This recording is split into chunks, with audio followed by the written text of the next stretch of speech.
तो भाई लोग इस वीडियो में बहुत ज्यादा ही मजा आने वाला है, और सिर्फ इसी वीडियो में नहीं बल्कि यहाँ से आगे जितने भी वीडियोस रहेंगे उन सभी में बहुत ज्यादा ही मजा आने वाला है, क्योंकि यहाँ से आगे सिर्फ फाइट ही फाइट रहेंगी और यहाँ से आगे फाइट एकदम पीक पर चलती है। और भाई इस वीडियो में जो फाइट होने वाली है वो अलग ही लेवल की होने वाली है। मतलब कि वांग लिन असेंडेंट बनने के बाद भी अपनी फुल पावर से फाइट करने वाला है, और वह उसमें तो पूरी तरह से पागल होने वाला है, क्योंकि उसका पीछा एक बहुत ज्यादा ही पावरफुल बंदा करने वाला है। लेकिन इस बार वांग लिन उससे डरकर भागेगा नहीं, बल्कि उससे भिड़ जाएगा, और वांग लिन सच में पूरी तरह से मैडमैन बनने वाला है, और वह अपने असेंडेंट स्टेज की फुल पावर को यूज करेगा, और साथ ही उसके पास जितने भी पावरफुल से पावरफुल स्पेल्स वगैरह हैं, सब कुछ इसमें वह यूज कर देगा, जिसे देखने में तो बहुत ज्यादा ही मजा आने वाला है। तो चलिए जल्दी से वीडियो को स्टार्ट करते हैं। तो जैसे कि हमने इसके पिछले वीडियो में देखा था कि वांग लिन ने हेवेंस माइट से फाइट की थी, और उसमें एंशिएंट डीमन बेलुओं ने उसकी मदद की थी, और बेलुओं ने उसे बचा दिया था, और बेलुओं वही एंशिएंट डीमन है। और फिर वांग लिन वहाँ से डिसअपियर हो गया था, और वांग लिन वहाँ पर उस मिस्टीरियस केव में आ गया था जहाँ पर उसे याओ जिक्स्यू लेकर आई थी, और वहाँ पर उसने असेंडेंट स्टेज में ब्रेक थ्रू कर लिया था। अब नॉवल में आगे एंशिएंट बैटल ग्राउंड में स्थित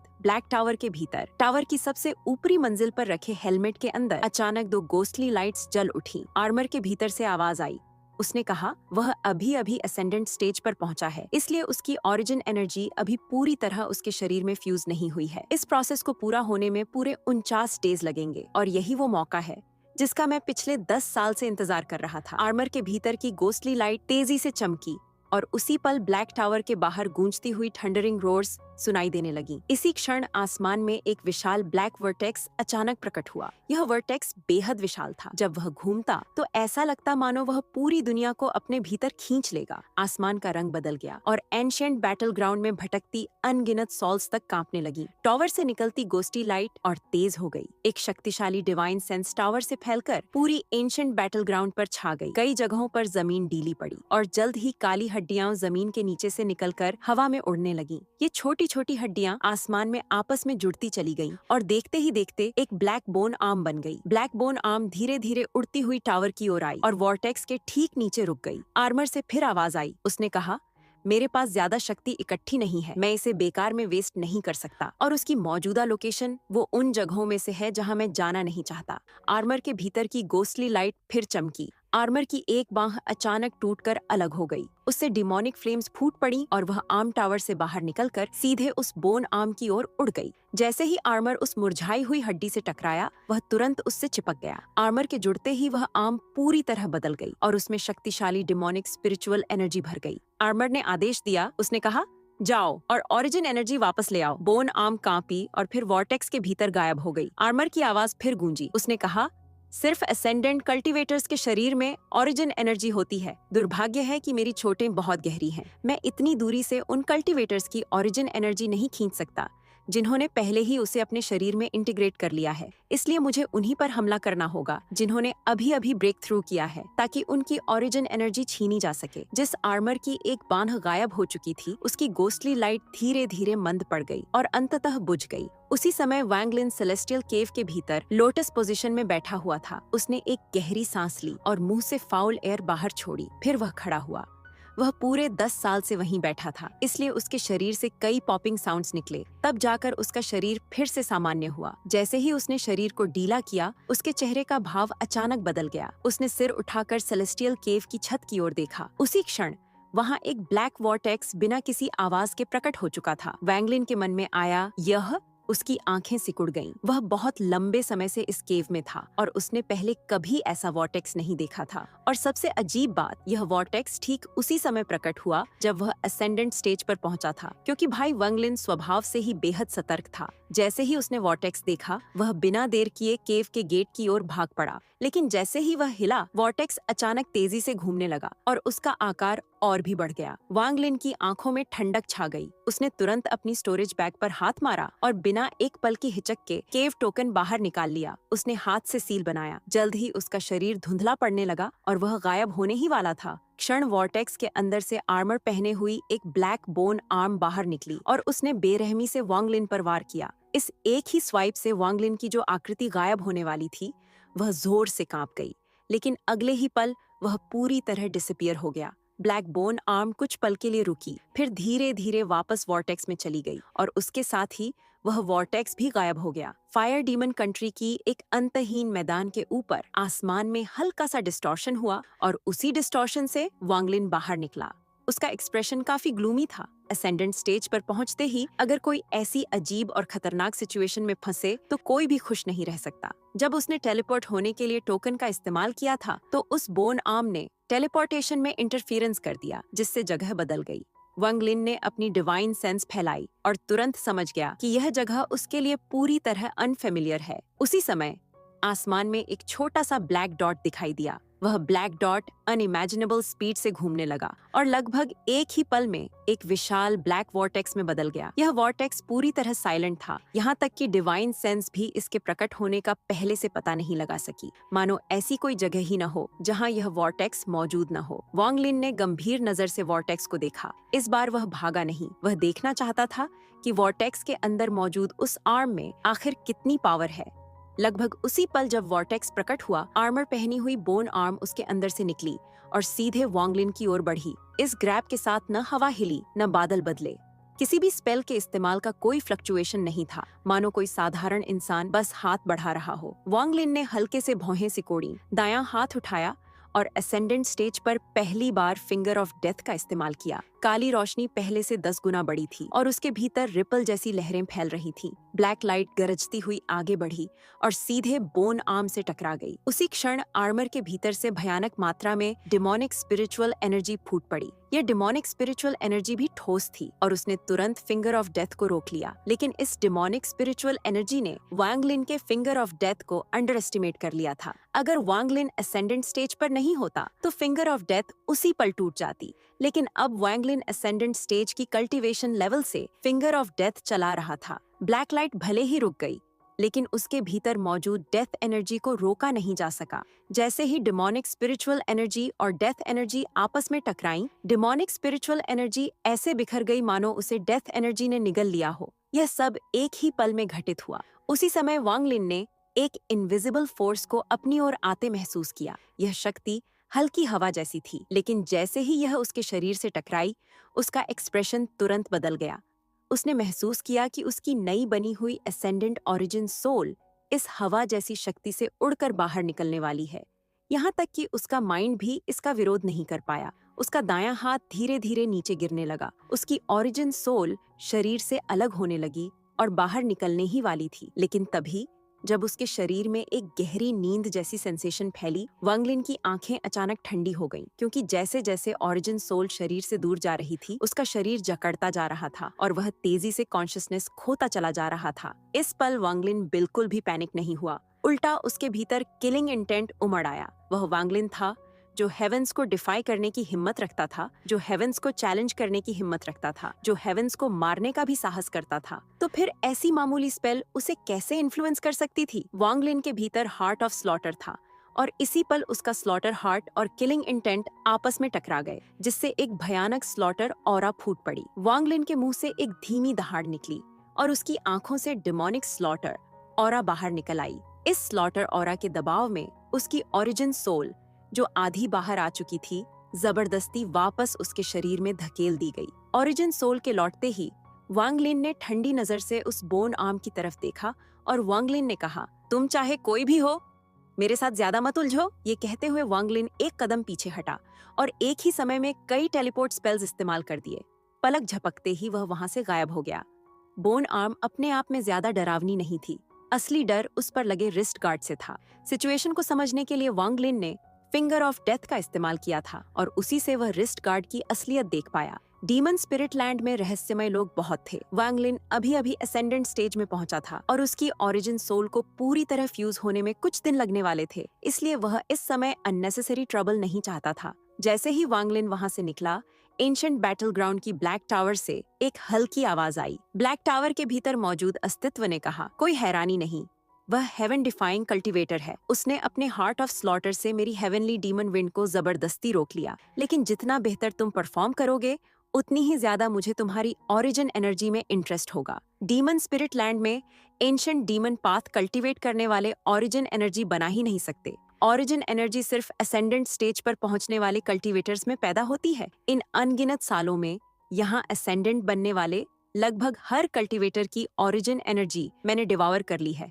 और तुम भी एक्सेप्शन नहीं बनोगे। टेलीपोर्ट करने के बाद वांग लिन दोबारा प्रकट हुआ। यह जगह पूरी तरह बैरन थी, न पहाड़ न पानी, सिर्फ चारों तरफ सूखे मरे हुए पेड़। लेकिन तभी उसकी आंखें सिकुड़ गईं। उसे दूर कुछ रिस्ट्रिक्शंस दिखाई दिए। वांग लिन ने भौहें सिकोड़ते हुए कहा, वह आर्म आखिर थी क्या? और वह सीधे उन रिस्ट्रिक्शंस की ओर उड़ पड़ा। जल्द ही वह उस जगह पहुंचा। यह इलाका पहले से भी ज्यादा उजड़ा हुआ था। जमीन सूखेपन से फटी हुई थी और बाहर से देखने पर कुछ भी स्पेशल नहीं लग रहा था। यहाँ मौजूद रिस्ट्रिक्शंस जटिल नहीं थे, लेकिन उनकी क्वालिटी बेहद हाई थी। कम से कम 1000 रिस्ट्रिक्शंस, और सब आपस में लिंक्ड थे। एक एक्टिवेट हुआ तो सब एक्टिवेट। वांग लिन ने अपना डिवाइन सेंस फैलाया। उसकी कल्टीवेशन और रिस्ट्रिक्शन नॉलेज के सामने ये सब उसे खास इंटरेस्टिंग नहीं लगे। वह जाने ही वाला था कि अचानक फिर से ब्लैक वॉर्टेक्स प्रकट हो गया। वांग लिन ने ठंडी आवाज में कहा। रिस्ट्रिक्शंस को लेकर वांग लिन की अंडरस्टैंडिंग बेहद गहरी थी। सेलेस्टियल केव लेवल की रिस्ट्रिक्शंस भी उसके लिए प्रॉब्लम नहीं थी, तो ये तो और भी आसान थी। एक नजर में उसकी आंखों में अनगिनत कैलकुलेशंस चमक उठी और अगले ही पल उसका शरीर रिस्ट्रिक्शंस के भीतर गायब हो गया। इन रिस्ट्रिक्शंस का काम आउटसाइडर्स को रोकना और अंदर की चीजों को इल्यूजन से छुपाना था, लेकिन वांग लिन बिना उन्हें एक्टिवेट किए आसानी से अंदर पहुंच गया। रिस्ट्रिक्शंस पार करते ही उसके सामने का दृश्य पूरी तरह बदल गया। अब भी एक मैदान था, लेकिन उसे छोटे छोटे प्लॉट्स में बांटा गया था और चारों तरफ एक अजीब सी फ्रेग्रेंस फैली हुई थी। वांग लिन ने हल्की हैरानी से कहा, उसने ऐसी जगह की उम्मीद नहीं की थी। लेकिन उससे भी ज्यादा शॉकिंग बात यह थी कि यहाँ सिर्फ एक ही चीज उगाई जा रही थी। वांग लिन ने धीमी आवाज में कहा, सेलेस्टियल एसेंशन फ्रूट। उसी पल चारों तरफ की रिस्ट्रिक्शंस टूटने लगीं। वह ब्लैक बोन आर्म अनगिनत रिस्ट्रिक्शंस को चीरती हुई जबरदस्ती भीतर घुस आई और सीधे इस जगह तक पहुंच गई। सेलेस्टियल एसेंशन फ्रूट कोई रेयर फ्रूट नहीं था, हालांकि यह कॉमन भी नहीं था, लेकिन प्लैनेट सुजाकू पर इसे पाना पॉसिबल था। ये फल एक बच्चे की मुट्ठी जितने आकार के होते थे, पूरा पर्पल रंग, और इससे अजीब सी फ्रेग्रेंस निकलती थी। अगर कोई इसे खा ले तो उसका मन उत्तेजित हो जाता और उसे एक्सट्रीम प्लेजर महसूस होता। इसी वजह से इसे सेलेस्टियल एसेंशन फ्रूट कहा जाता था। अगर कोई मॉर्टल इसे खा ले तो वह इसका एडिक्ट बन जाता, लेकिन कल्टीवेटर्स पर इसका ज्यादा असर नहीं होता। फिर भी कुछ कल्टीवेटर्स इसे खाना पसंद करते थे और उस इंटॉक्सिकेटिंग फीलिंग में खुद को खो देते थे। मॉर्टल वर्ल्ड में सिर्फ रिच और पावरफुल लोग ही भारी कीमत देकर कल्टीवेटर्स से यह फ्रूट हासिल कर पाते थे, ताकि वे उस नशे में डूबकर खुद को सेलेस्टियल जैसा महसूस कर सकें। वांग लिन ने पूरे मैदान की ओर देखा। यह प्लेन अंतहीन लग रहा था और हर जगह सेलेस्टियल एसेंशन फ्रूट्स उगे हुए थे, लेकिन वांग लिन को इनमें कोई इंटरेस्ट नहीं था। उसी पल आर्मर्ड बोन आर्म रिस्ट्रिक्शंस तोड़ते हुए अंदर घुस आया। मोटी डिमोनिक स्पिरिचुअल एनर्जी बाहर निकली और पूरे इलाके को घेर लिया। वांग लिन की आंखें ठंडी हो गईं। उसने आर्म को घूरा, फिर उसका दायां हाथ स्टोरेज बैग पर गया और सेलेस्टियल सोर्ड उसके हाथ में आ गई। शूलिगो तुरंत दहाड़ा। रिबेलियन फेल होने के बाद से वह बहुत कॉशियस हो गया था, लेकिन जैसे ही वांग लिन ने सेलेस्टियल सोर्ड निकाली, उसने तय कर लिया कि आज वह जरूर मेरिट कमाएगा। शूलिगो ने मन ही मन सोचा, अगर आज मैंने मेरिट कमा ली तो ये फींड पुराने मामले को नहीं खो देगा। वह वांग लिन के टेम्परामेंट को सालों से जानता था। सेलेस्टियल सोर्ड से सोर्ड हिम्स निकलने लगे। सोर्ड प्राउड वेपन होती है, लेकिन इस समय निकलने वाला सोर्ड हिम थोड़ा डर्टी मीनिंग लिए हुए था। ब्लैक बोन आर्म ने प्रकट होते ही फिर से वांग लिन पर पंजा मारा और हेवनली डीमन विंड हल्के से उसकी ओर बहने लगी। वांग लिन पहले से तैयार था। उसकी आंखें और ठंडी हो गईं। हार्ट ऑफ स्लॉटर उभर आया। उसने तुरंत सेलेस्टियल सोर्ड घुमाई और एक सोर्ड एनर्जी छोड़ी और उसी के साथ सेलेस्टियल सोर्ड ड्रैगन की तरह उड़ पड़ी। शूलिगो के कंट्रोल में सेलेस्टियल सोर्ड जोरदार मोमेंटम के साथ बोन आर्म से भिड़ गई। बोन आर्म ने सेलेस्टियल सोर्ड की परवाह नहीं की और सीधे उसे पकड़ लिया। जैसे ही आर्म ने सोर्ड को छुआ, तेज सिजलिंग की आवाज आई, जैसे बर्फ गर्म लोहे को छू ले। शूलिगो गर्व से हंसा और दूसरा वार करने ही वाला था कि रिस्ट गार्ड से मोटी डिमोनिक स्पिरिचुअल एनर्जी निकली और सीधे सेलेस्टियल सोर्ड में घुस गई। शूलिगो चौंक गया और अलग होने की कोशिश करने लगा, लेकिन बोन आर्म लोहे की चिमटी की तरह सोर्ड को कसकर पकड़े रहा। वांग लिन ने सब कुछ ठंडी नजर से देखा। जैसे ही डिमोनिक स्पिरिचुअल एनर्जी बाहर आई, वांग लिन ने अपनी राइट इंडेक्स फिंगर उठाई और वांग लिन ने धीमे स्वर में कहा, डिमोनिक फिंगर। इस बार बदली उसकी सेलेस्टियल स्पिरिचुअल एनर्जी नहीं थी, बल्कि वही डिमोनिक स्पिरिचुअल एनर्जी थी। असेंडेंट स्टेज कल्टीवेशन के साथ वांग लिन हेवन एंड अर्थ की फोर्सेस को ट्रांसफॉर्म कर सकता था। ये फिंगर ऑफ डेथ की डेथ ऑरा से अलग प्योर डिमोनिक स्पिरिचुअल एनर्जी थी। इस समय वांग लिन की इंडेक्स फिंगर एक विशाल वॉर्टेक्स जैसी लग रही थी। चारों ओर की डिमोनिक स्पिरिचुअल एनर्जी उसकी फिंगर की ओर खींचने लगी। जल्द ही उसकी उंगली के सिरे पर ब्लैक लाइट प्रकट हुई, जो मानो लाइट को भी डिवावर कर सकती थी। चारों ओर घनी डेमोनिक स्पिरिचुअल एनर्जी लिपटी हुई थी। वांगलिन ने फिंगर झटकी और वह ब्लैक लाइट सीधे बोन आर्म की ओर चली गई। स्पीड इतनी तेज थी कि पल भर में टकरा गई। लगातार क्रैकिंग साउंड्स के साथ बोन आर्म चकनाचूर हो गया और चू लिगुओ ने तुरंत सेलेस्टियल सोर्ड को पीछे खींच लिया। जैसे ही बोन आर्म पूरी तरह शैटर्ड हुआ, रिस्ट गार्ड पर एक सिंबल अचानक चमका। उसी पल टूटे हुए काले बोन्स तेजी से फैलने लगे और मिलकर 10,000 फीट चौड़ा एक ब्लैक हेलो बना दिया। डेंस डिमोनिक स्पिरिचुअल एनर्जी ने पूरे 10,000 फीट के एरिया को भर दिया, मानो एक सील्ड प्रिजन बन गई हो। इसके बाद रिस्ट गार्ड पर और भी सिंबल्स उभरे और बेल जैसी रिंगिंग साउंड निकलने लगी। आवाज साफ तौर पर रिस्ट गार्ड से आ रही थी, लेकिन सुनने में ऐसा लग रहा था जैसे यह हेवन से गूंज रही हो। पूरी 10,000 फीट की सीमा में यह आवाज फैल गई। ये सब एक ही इंस्टेंट में हुआ। ये साउंड हेवनली डीमन विंड से 100 गुना ज्यादा पावरफुल थी। वैंगलिन ने स्लॉटर हार्ट की मदद से जो क्लैरिटी बनाए रखी थी, उसमें तुरंत क्रैक्स पड़ने लगी। वांगलिन का एक्सप्रेशन गहरा हो गया। वह एक कदम में हवा में पहुंचा। उसने सील बनाया और उसकी हथेली जोर से रिस्ट गार्ड पर जा लगी। जिस पल उसकी पाम ने रिस्ट गार्ड को छुआ, एक टेरिफाइंग डिमोनिक फ्लेम फूट पड़ी। उसी आग के भीतर से फिस्ट साइज की एक ब्लैक शैडो निकली। उस शैडो का एक सिंगल हॉर्न था और पूरा शरीर पिच ब्लैक था। प्रकट होते ही उसने कंटेम्प्ट भरी स्माइल दिखाई और जोर से हंसने लगी। वांगलिन की ओरिजिन सोल हिल गई, लेकिन उसकी आंखें और ज्यादा कोल्ड हो गईं। उसका दाहिना हाथ नहीं रुका और वह लगातार रिस्ट गार्ड को दबाता रहा। इसी समय रिस्ट गार्ड की शैडो ने फिर से मैड लाफ्टर छोड़ी। इस बार आवाज पहले से कई गुना ज्यादा इंटेंस थी। वायलेंट साउंड वेव्स ने वांगलिन और रिस्ट गार्ड के बीच सोनिक बूम्स पैदा कर दिए, लेकिन ये सोनिक बूम्स सेकेंडरी थे। असली हमला उसकी ओरिजिन सोल पर था। इस डिमोनिक लाफ्टर की वजह से वांगलिन की ओरिजिन सोल एक बार फिर उसके शरीर से बाहर निकलने लगी और उसका स्लॉटर हार्ट कोलैप्स होने के कगार पर पहुंच गया। शैडो ने डार्क ग्रिन दिखाई और फिर से जोर जोर से हंसी। वांगलिन ने जीभ का सिरा काटा। पीछे हटने के बजाय वह आगे बढ़ा और रिस्ट गार्ड को पकड़ लिया। उसी पल उसकी सेलेस्टियल स्पिरिचुअल एनर्जी पागलों की तरह रिस्ट गार्ड में बहने लगी। जिस क्षण सेलेस्टियल स्पिरिचुअल एनर्जी अंदर गई, डिमोनिक लाफ्टर अचानक गायब हो गई, लेकिन साथ ही ब्लैक शैडो भी गायब हो गई और वांगलिन के राइट हैंड के जरिए उसके शरीर में घुस गई। वह waves of demonic spiritual energy बनकर सीधा उसकी ओरिजिन सोल पर टूट पड़ी। Demonic dance of confusion. Wanglin ने रिस्ट गार्ड को कसकर पकड़े रखा और आसमान से नीचे गिरता हुआ जमीन पर लोटस पोजीशन में बैठ गया। डिमोनिक स्पिरिचुअल एनर्जी उसकी मेरिडियंस में दौड़ने लगी और इल्यूजन्स की लहरें पैदा करने लगीं, जो सीधे उसकी ओरिजिन सोल को शेक कर रही थीं। वांगलिन की आंखों में गोस्टली लाइट चमकी। उसने चारों ओर फैले सेलेस्टियल असेंशन फ्रूट्स को देखा। बिना किसी हेजिटेशन के उसने हाथ लहराया। 10,000 फीट के भीतर जितने भी सेलेस्टियल असेंशन फ्रूट्स थे, सब ब्रांचेस से टूटकर हवा में उड़ाए। कम से कम 10,000 फ्रूट्स थे। ऐसा लग रहा था मानो स्काई का एक हिस्सा पर्पल फ्रूट्स से ढक गया हो। इसी समय उसके शरीर के भीतर डिमोनिक स्पिरिचुअल एनर्जी उसकी ओरिजिन सोल को बाहर खींचने की कोशिश कर रही थी। वांगलिन का चेहरा और भी ग्रिम हो गया। उसने मुट्ठी भींची। अगले ही पल हवा में मौजूद सारे फ्रूट्स बर्स्ट हो गए। उनका जूस निकाला गया और फिर उसे इकट्ठा किया गया, बार बार कंडेंस किया गया और फिर और ज्यादा कंडेंस किया गया। पलक झपकते ही 10,000 से ज्यादा सेलेस्टियल असेंशन फ्रूट्स का जूस सिमटकर एक सिंगल ड्रॉप बन गया, एक ब्लड रेड लिक्विड की बूंद। वैंगलिन ने उस ब्लड रेड लिक्विड को देखा और बिना एक पल सोचे उसने उसे पकड़ा और सीधे अपने मुंह में डाल लिया। जिस पल वह लिक्विड उसके मुंह में गया, वैंगलिन का पूरा शरीर कांप उठा। सेलेस्टियल असेंशन फ्रूट का मिस्टीरियस फीलिंग अनगिनत गुना बढ़ गया और थंडरस रोर के साथ उसके माइंड में फट पड़ा। इस पावरफुल स्टिम्युलेशन के तहत वांगलिन का माइंड पीक लेवल के एक्साइटमेंट पर पहुंच गया। उसने अपने एक्साइटमेंट को दबाया और उसे अपने शरीर की शक्ति में बदल दिया। उसी समय उसकी ओरिजिन सोल, जिसे डिमोनिक स्पिरिचुअल एनर्जी बाहर खींचने की कोशिश कर रही थी, अचानक स्थिर हो गई।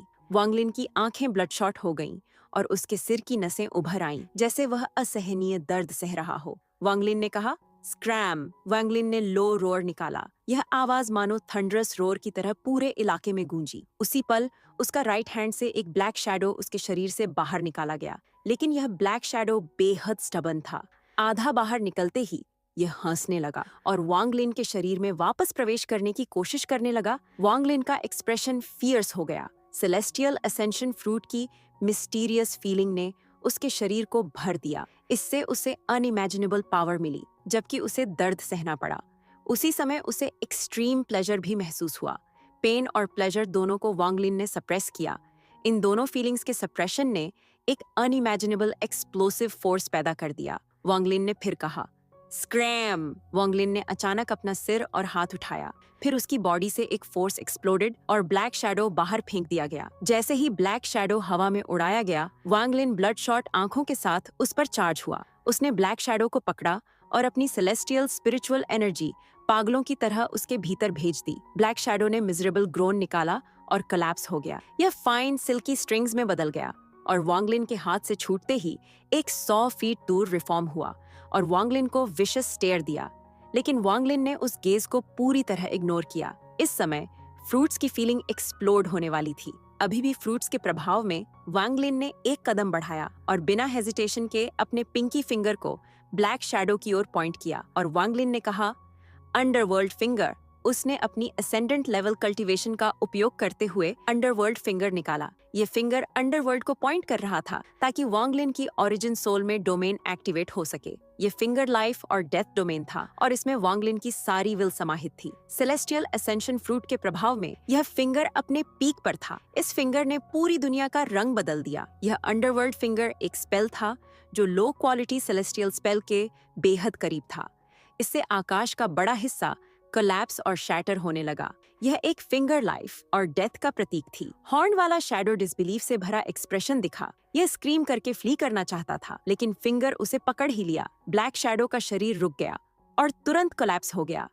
एंशिएंट बैटल ग्राउंड में ब्लैक टावर के अंदर आर्मर से एक एंग्री रोर निकली, फिर पावरफुल विल वॉइड में मर्ज हो गई। फिंगर को विथड्रॉ करने के बाद 10,000 फीट के भीतर डिमोनिक स्पिरिचुअल एनर्जी से बनी रिस्ट्रिक्शन गायब हो गई। वांग लिन का राइट हैंड अब भी रिस्ट गार्ड को पकड़े हुए था। रिस्ट गार्ड से crazy amounts of demonic spiritual energy निकल रही थी और ब्रेक फ्री करने की कोशिश कर रही थी, लेकिन वांग लिन ने टाइट पकड़ बनाई। उसने एक माउथफुल ओरिजिन एनर्जी बाहर निकाली और रिस्ट गार्ड पर डाली। ओरिजिन एनर्जी स्पाइडर वेब बन गई और रिस्ट गार्ड को सील कर दिया। फिर उसने कैजुअली रिस्ट गार्ड को अपने बैग ऑफ होल्डिंग में रख दिया। वांग लिन की आंखें अब भी रेड थीं, क्योंकि सेलेस्टियल असेंशन फ्रूट का इफेक्ट अभी खत्म नहीं हुआ था। उसके शरीर में एक इंटेंस बैटल इंटेंट पैदा हो गया था। यह बैटल इंटेंट बेहद पावरफुल था और सप्रेस करना असंभव था। वांग लिन ने अपना राइट हैंड लहराया और सेलेस्टियल सोर्ड वापस आकर उसके हाथ में लैंड हो गया। इस समय सू लीगो डरते हुए सोच रहा था, क्योंकि करंट वांग लिन ने उसके दिल को डर से भर दिया। वांग लिन की आंखें पूरी तरह लाल हो गईं और उसने नीचे की जमीन की ओर देखा। उसने अभी तक जो सेलेस्टियल असेंशन फ्रूट्स अब्सॉर्ब किए थे, वह यहाँ के सभी फलों का केवल 1/10वां था। उसने अपनी अर्ली स्टेज असेंडेंट कल्टीवेशन का उपयोग करते हुए जमीन की ओर हाथ बढ़ाया और जमीन हिलने लगी। फिर काउंटेस फ्रूट्स पेड़ों से उड़कर उसकी ओर आने लगी। करीब 1 लाख सेलेस्टियल असेंशन फ्रूट्स उसके स्टोरेज बैग में स्टोर हो गए। इस समय वांग लिन अपने दिल में मौजूद बैटल और किलिंग इंटेंट को और सप्रेस नहीं कर सकता था। उसने दहाड़ निकाला और जाने ही वाला था, लेकिन उसी समय वॉइड से एक कोल्ड स्नॉट आया जो एंगर से भरा हुआ था। यह सीधे वांग लिन के माइंड में उतरा। वांग लिन का माइंड हिला और उसने मुंह से एक माउथफुल ब्लड कॉफ किया और आकाश से गिर पड़ा। जैसे ही वह जमीन पर उतरा, उसने सिर ऊपर उठाया और उसकी आंखों में पावरफुल किलिंग और बैटल इंटेंट दिखने लगी। उसके शरीर को चोट लगी थी, लेकिन उसने खुद को रोक नहीं पाया। नॉर्मल दिन में अगर वांग लिन का माइंड सिर्फ एक कोल्ड स्नॉट से इंजर्ड होता तो वह तुरंत एस्केप कर जाता, लेकिन अभी वह अलग था और उसकी आंखों में मैडनेस की झलक थी।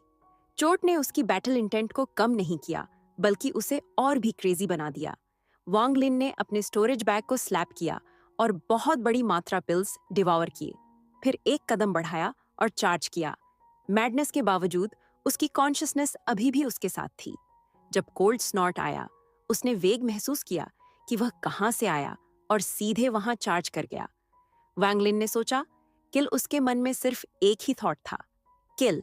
सेलेस्टियल असेंशन फ्रूट के स्टिम्युलेशन ने उसकी किलिंग इंटेंट को एक्सप्लोड कर दिया। जो फील्ड सी ऑफ ग्रीड और जाओ को ट्रेम्बलिंग कराता था, वह अब जाग गया था। वांग लिन का शरीर स्काई में जैसे फ्लेमिंग मीटर की तरह मूव कर रहा था और उसने सीधे उस डायरेक्शन में चार्ज किया जहां से उसे कोल्ड स्नॉट वेग महसूस हुआ।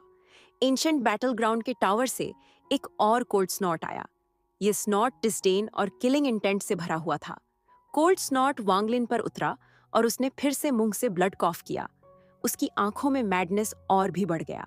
उसने अपने स्टोरेज बैग को स्लैप किया और करीब 1 लाख सेलेस्टियल असेंशन फ्रूट्स उसके चारों ओर थे। बिना हेजिटेशन वांग लिन का हाथ बढ़ा और 1 लाख फल एक एक करके कोलैप्स हो गए। उनकी जूसेस कंडेंस्ड और रिफाइंड होकर केवल एक ड्रॉप में बदल गईं। वांग लिन ने उस डिमोनिकली रेड लिक्विड को देखा जो किसी को भी कोलैप्स कर सकती थी और उसने स्वॉलो कर लिया।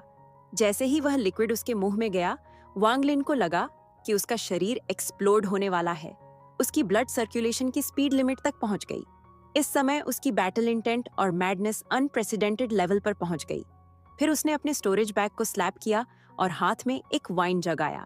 यह वही वाइन जग था जो उसे वही मिस्टीरियस केव में मिला था और इसमें 10 ड्रॉप्स सेलेस्टियल लिक्विड थे। जैसे ही उसने वाइन जग निकाला, उसने और 4 ड्रॉप्स पी लिए। सेलेस्टियल लिक्विड उसके शरीर में प्रवेश करते ही सेलेस्टियल स्पिरिचुअल एनर्जी उसकी मेरिडियंस में जैसे रेजिंग थंडर की तरह दौड़ने लगी। अनइमेजिनेबल मात्रा में सेलेस्टियल स्पिरिचुअल एनर्जी उसके शरीर में मूव करने लगी, इतनी कि शायद वह इसे हैंडल भी न कर सके। अगर उसकी मेरिडियंस असेंडेंट स्टेज में एंटर करने के समय स्ट्रेंथन और एंशिएंट डीमन से रिफाइन न हुई होती, तो वह डेफिनेटली इसे सह नहीं पाता। वांग लिन लगभग क्रेजी हो गया था। उसके बाल हवा में फ्लो करने लगे और वह एक पागल की तरह चार्ज किया। ब्लैक टावर के अंदर आर्मर में गोस्टली लाइट चमकी और एक डिवाइन मैसेज गूंज उठा। आर्मर के अंदर मौजूद व्यक्ति ने कहा, काया, ये सच में क्रेजी हो गया है। अगर ये यहाँ तक आ गया और जिस आर्मर में मैं हूँ उसे डैमेज कर दिया, तो ये यहाँ तक पहुंच ही नहीं पाएगा। टावर से एक तेज किलिंग इंटेंट निकली और वॉइड के अंदर डिसअपियर हो गई। ये किलिंग इंटेंट सीधे वॉइड के भीतर से वांग लिन पर लॉक हो गई। जब ये किलिंग इंटेंट पहुंची, वांग लिन के शरीर में सेलेस्टियल स्पिरिचुअल एनर्जी उफान मार रही थी।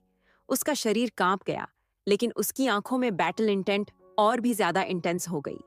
वांग लिन ने जोर से रोर किया और उसके अंदर की सेलेस्टियल स्पिरिचुअल एनर्जी जैसे एक्सप्लोड हो गई, जिससे उसकी स्पीड और बढ़ गई। इस पल वांग लिन एक जलती हुई फ्लेम की तरह था। ब्लैक टावर के अंदर बैठा व्यक्ति हर बार इस फ्लेम को बुझाने की कोशिश करता, लेकिन वो हर बार फिर से इग्नाइट हो जाती।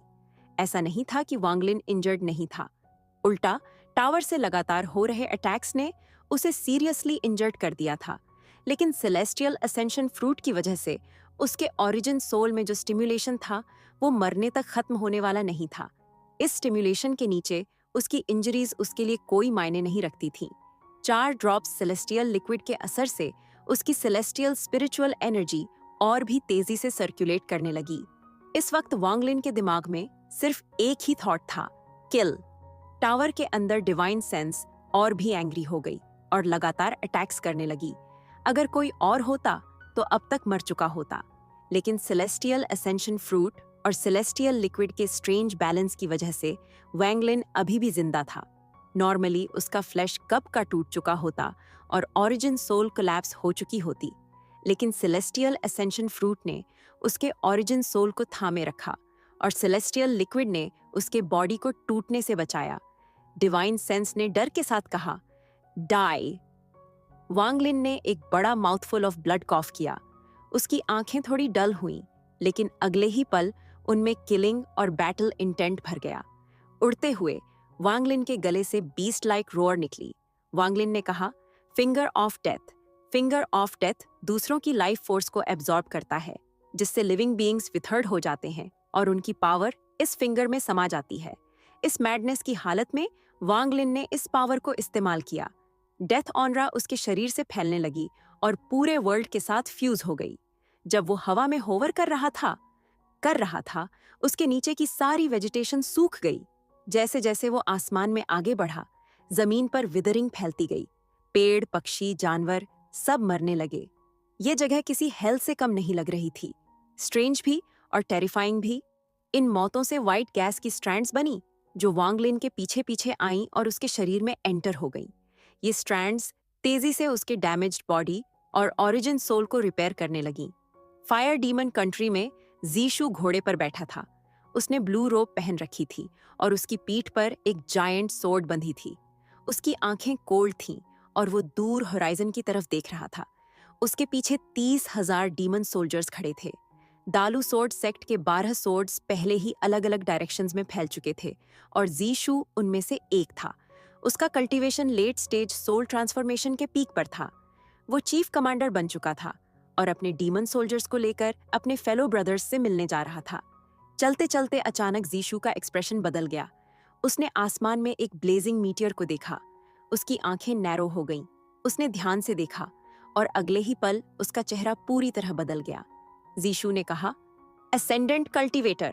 उसने जल्दी से सिर नीचे किया और अपने डीमन सोल्जर्स को पीछे हटने का आदेश दिया, क्योंकि वह इस असेंडेंट कल्टीवेटर को प्रोवोक नहीं करना चाहता था। उसने देखा कि इस असेंडेंट कल्टीवेटर की स्टेट ऑफ माइंड थोड़ी क्रेजी लग रही थी। सबसे डरावनी बात यह थी कि जिस भी जगह वह व्यक्ति जाता, उसके नीचे की जमीन पूरी तरह सूख जाती और अब्जॉर्ब हो जाती। सौभाग्य से वे एक ही पाथ पर नहीं थे, वरना जीशु तुरंत दूसरी दिशा में चला जाता और दूर रहता। वांग लिन ने डीमन सोल्जर्स को नोटिस भी नहीं किया। उसकी आंखों में केवल बैटल और किल थे। इस समय एक ठंडी स्नॉट जिसमें किलिंग इंटेंट और थोड़ी एंजाइटी थी फिर से आई। यह इस बार और भी स्ट्रांग थी, जिससे वांग लिन का शरीर कांप गया और उसने एक और मुंह से खून उगला। उसका शरीर लगभग डिस्ट्रॉय होने वाला था और उसका ओरिजिन सोल डिसिपेट होने वाला था, लेकिन रास्ते में अब्जॉर्ब की गई लाइफ फोर्स धीरे धीरे उसके शरीर और ओरिजिन सोल को नरिश कर रही थी, जिससे वे धीरे धीरे रिकवर कर रहे थे।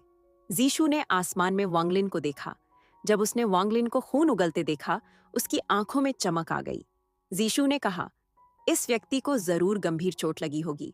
भले ही उसकी ऑरा स्ट्रांग है, लेकिन सिर्फ फ्लाइंग करते हुए खून उगलना यह दिखाता है कि वह कितना इंजर्ड है। चूंकि यह व्यक्ति असेंडेंट स्टेज तक पहुंच चुका है, उसके पास बहुत सारे मैजिक ट्रेजर्स और कुछ बढ़िया टेक्निक्स भी होंगी।